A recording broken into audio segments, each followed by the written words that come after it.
태종 피로 세운 왕자의 그림자. 조선의 새벽은 고요하지 않았습니다. 칼날이 부딪히는 소리, 형제의 숨이 멎는 소리, 그리고 권력을 향한 한 사내의 뜨거운 숨결이 어둠 속에서 꿈틀거리고 있었습니다. 그의 이름은 이방원. 훗날 조선의 제3대 임금이 되는 태종입니다. 그는 나라를 세운 공신이었고 형제를 베어낸 권력자였으며 아버지의 사랑을 끝내 얻지 못한 아들이었습니다. 오늘 우리는 왕자보다 더 무거웠던 한 인간의 선택을 따라가 봅니다. 고려의 끝에서 태어나다. 1367년 혼란스러운 고려 말기, 무너져가는 왕조의 틈 사이로 한 아이가 태어났습니다. 아버지는 장군 이성계, 어머니는 신의 왕후 한씨. 이방원은 총명했습니다. 글을 읽으면 곧 이해했고 병서를 배우면 곧 전략을 짰습니다. 그러나 그는 평범한 아들이 아니었습니다. 아버지의 야망을 누구보다 먼저 읽은 아들이었습니다. 고려가 흔들릴수록 그의 눈빛은 더 깊어졌습니다.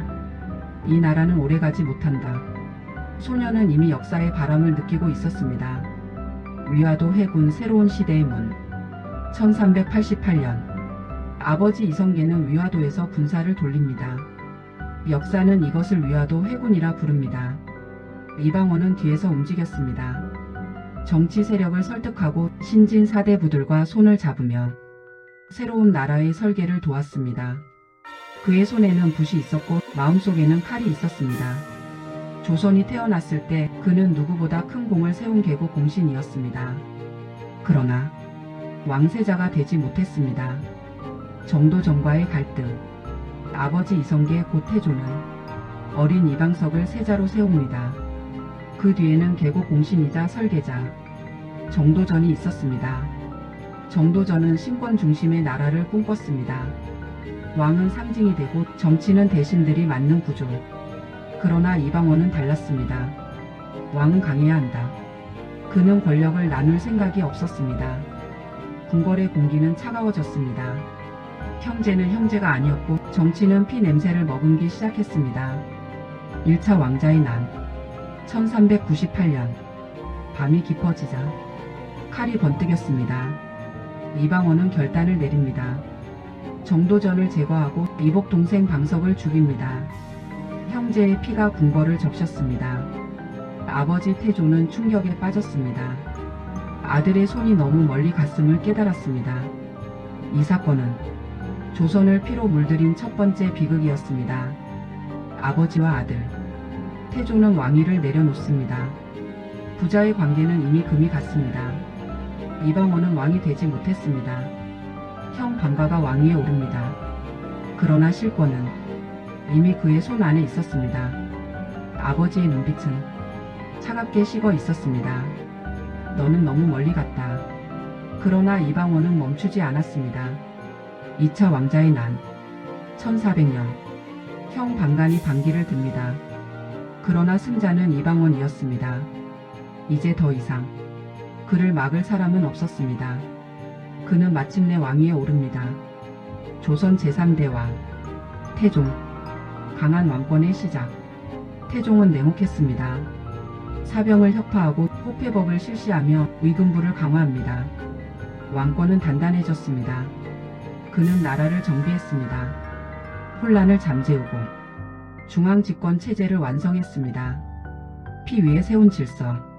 그러나 그 질서는 견고했습니다. 아버지가 되다. 그는 아버지가 되었습니다. 그의 아들 중 한 명, 훗날 세종이 되는 충녕대군. 태종은 선택합니다. 능력을 본 것입니다. 그는 또다시 칼을 듭니다. 세자의 외척을 제거합니다. 자신의 아들이 자신과 같은 길을 걷지 않게 하기 위해서였습니다. 잔혹하지만 계산된 선택이었습니다. 내려놓음. 1418년 태종은 스스로 왕위를 물려줍니다. 세종이 즉위합니다. 그러나 그는 상황으로 남아 뒤에서 정치를 조율합니다. 강한 왕은 마지막까지 통제했습니다. 그러나 세월은 그의 칼을 무디게 했습니다. 피의 무게. 1422년 태종은 세상을 떠납니다. 그의 삶은 영광과 피로 가득했습니다.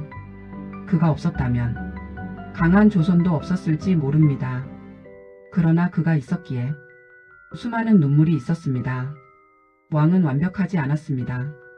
그는 인간이었습니다. 두려움 속에서 결단을 내린 한 사람. 태종은 묻습니다. 강한 왕이란 무엇인가? 권력을 쥐는 것인가 아니면 내려놓는 것인가? 그의 아들 세종은 피 대신 학문으로 나라를 빛냈습니다.